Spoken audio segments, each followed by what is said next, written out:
บึกอึ้งจากธรรมชาติเต็มอยู่หลายคักหลายแน่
เสียงไผเป็นเสียงไผล่ะมัน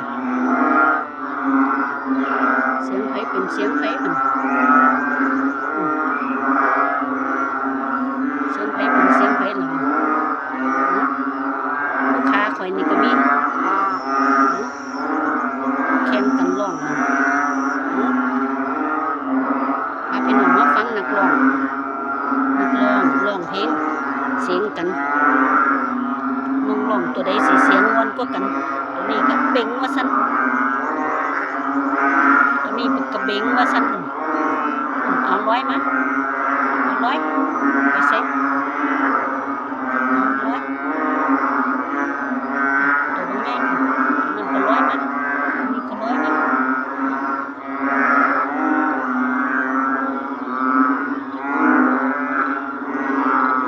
ตัวนี้ก็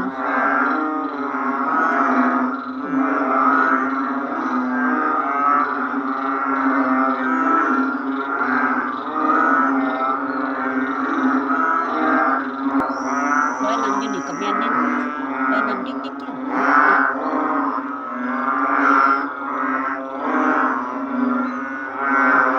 คุ้มกันยัง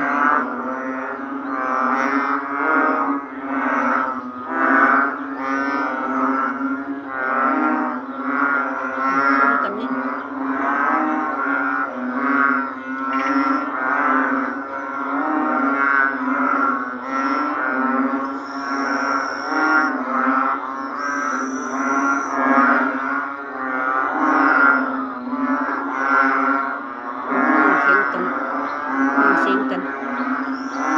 จับเสียงไผเป็นเสียงไผหรอผู้ใดสิร้องเก่ง